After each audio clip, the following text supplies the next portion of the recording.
ایران اسرائیل جنگ، مفتی محمد تقی عثمانی صاحب کا دو ٹوک بیان، مسلم دنیا سے اسرائیلی جارحیت کے خلاف اتحاد کی اپیل۔ تفصیلات کے مطابق مشرق وسطیٰ میں ایران اور اسرائیل کے درمیان جاری تنازع شدت اختیار کر گیا ہے، جس کے دوران دونوں ممالک کی جانب سے ایک دوسرے کے خلاف مہلک حملوں کا سلسلہ جاری ہے۔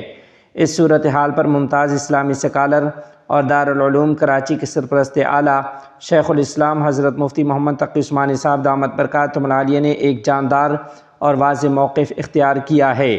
انہوں نے سماجی رابطے کی ویب سائٹ ایکس سابقہ ٹویٹر پر جاری کردہ ٹویٹ میں کہا کہ ایران اسرائیلی جارحیت سے بھاری نقصان اٹھانے کے باوجود اسرائیل کو مضبوط جواب دے رہا ہے۔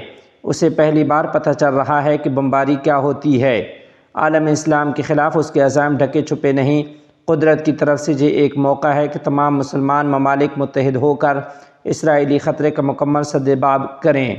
یہ بیان ایک ایسے وقت میں سامنے آیا ہے جب ایران نے اسرائیلی حملوں کے جواب میں کئی میزائل داغے، جن سے تل ابیب اور حیفا جیسے اہم شہر لرز اٹھے۔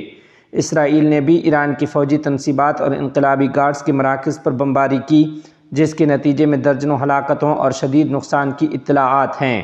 شیخ الاسلام مفتی محمد تقی عثمانی صاحب نے اپنے پیغام میں مسلم ممالک کو جھنجھوڑنے کی کوشش کی ہے۔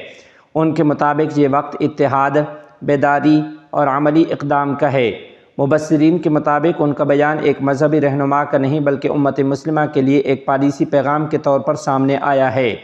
یاد رہے کہ ابھی تک صرف چند اسلامی ممالک کی جانب سے رسمی بیانات جاری ہوئے ہیں جن میں جنگ بندی کی اپیل کی گئی ہے، تاہم اسلامی تعاون تنظیم OIC کی سطح پر کوئی ٹھوس لائحہ عمل اب تک سامنے نہیں آیا۔